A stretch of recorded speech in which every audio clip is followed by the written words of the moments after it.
bring any new revelation. Revelation is the process by which God imparts to man truths which cannot be known naturally.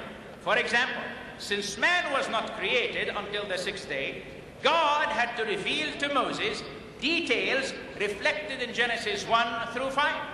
The uniqueness of the Quran is also claimed due to the information it presents regarding the past and the future. However, these claims cannot be substantiated. The teaching of the Quran concerning God, creation, prophets, and what have you, were proclaimed long time before Muhammad came. Muhammad brought nothing new. Perhaps some of this was new to his hearers who were ignorant. 99% of them could not read or write. Muhammad's revelation were in no way superior to the revelations given by earlier prophets, and neither did they unquestionably provide evidence of a fresh divine revelation. Theologically, authorities demand that 6 conditions be fulfilled before accepting any supposed revelation can be accepted as true revelation. First, it must satisfy the yearning of the human spirit to obtain eternal happiness. Second, it must coincide with the conscience, which is the moral law written in man's mind. Third, it must reveal God's true attributes. Fourth, it must confirm man's reasoning that God is one. 5, it must make very plain the way of salvation. 6, it must reveal God himself in books, through prophets, and in person.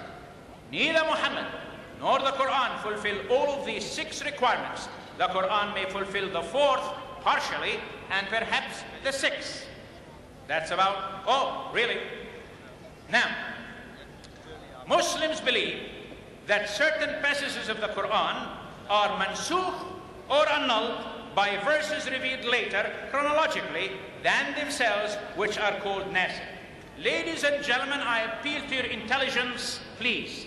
This is taught by Muhammad in Surah Al-Baqarah, verse 106.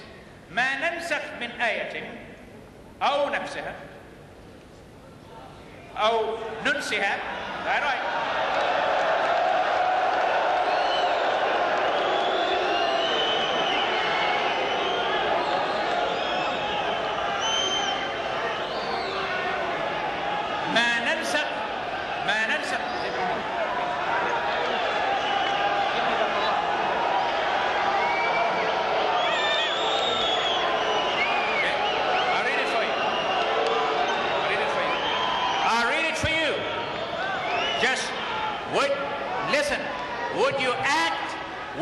Would you act like civilized people?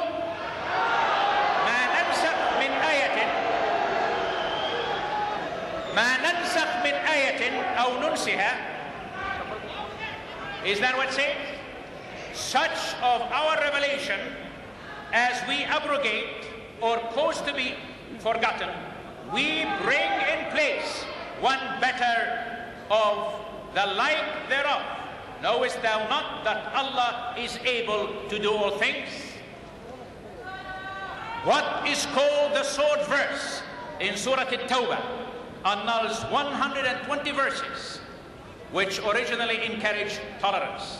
One tradition has it that Aisha declared emphatically that the Surah As-Saff, the ranks, 61, had 200 verses during Muhammad's lifetime.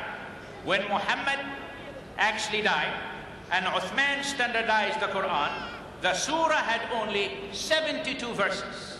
Incidentally, most any Quran you have has different verse numbers. The number of the annulled verses are so numerous because there are 40 surahs which are plagued with this major problem of a so-called inspiration. This concept is certainly very unacceptable and foreign to an all-wise God. Compare such belief of Muslim theology with what Christ Jesus announced according to Matthew 5:17 and 19. Do not think that I came to destroy the law or the prophets. I did not come to destroy, but to fulfill. Whoever therefore breaks one of the least of these commandments and teaches men so shall be called least in the kingdom of heaven. But whoever does and teaches them, he shall be called great in the kingdom of heaven. The problem with the Qibla. Another proof of this strange belief is recognized in that Muhammad communicated to his early followers in Mecca that the Qibla, the physical direction of their prayers, was toward Kaaba. Then he abrogated that once he migrated to Medina so as to please the predominant Jewish population. Now he emphasized to his followers they must turn toward Jerusalem. Surprisingly enough, 17 months later, Allah changed his mind for the second time by commanding Muhammad to look towards Mecca again and no longer Jerusalem when Muslims pray. A man makes mistakes, ladies and gentlemen, and needs to correct them, but such is not the case with God. God has infinite wisdom and cannot contradict himself. We must ask, does God have two Qur'ans if the system of abrogation is valid? We ask again, what does one do with this emphatic declaration in Surah Al-An'am 34? وَلَا مُبَدِّلٌ لِكَلِمَةِ اللَّهِ. And there is no changing or altering to the declaration or decisions of Allah. Muslims claim that the Quran was originally written on tablets preserved in heaven. This concept, however, is clearly borrowed from the Bible, because Exodus 32:16 tells us, now the tablets were the work of God, and the writing was the writing of God, engraved on the tablets. Muhammad professed to have a revelation through Gabriel when it suited his purpose. Many students believe, students of the life of Muhammad, messages came from heaven, were given to justify his political and moral conduct, as well as much of his religious precepts. Battles were fought, wholesale executions inflicted, wives added, and territories annexed under the pretext of the Almighty's command. Now, I want to challenge you. Mistakes in the Arabic of the Quran. You say you speak Arabic. Let's find out. Muslims believe that the Arabic Quran is the perfect, exact representation of Allah's word. That is why only the Arabic Quran is considered authoritative, and why so many Muslims who know no Arabic still feel a compulsion to memorize portions of the Quran in Arabic, although they cannot speak it and communicate with you. However, Muhammad used a number of foreign words or phrases in the Quran, leaving questioners wondering if God's language is deficient enough to need help from other languages. An orator demonstrates his speaking abilities by not borrowing expressions from other languages. How then do we have the opposite in a book which God himself is supposed to have inspired in Arabic? Foreign words. Pharaoh comes from the Egyptian language. Adam from the Akkadian language. Basharan should have been the word, or insan, which are the Arabic words. Ibrahim comes from the Assyrian. A more accurate word will be Abu Rahim. From Persian, we have Harut, Marut, Sirat, Hur, Jan, Firdaus. From Syria, Tabut, Taghut, Malakut, Zakat. From Hebrew, Habir, Sakina, Jahannam, Ma'un. From Greek, Injil, which means Bishara, good news. That is not all.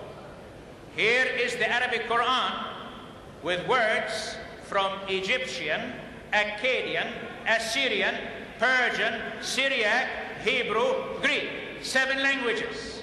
An Arabic reader is astounded also at the obvious mistakes in the following surahs.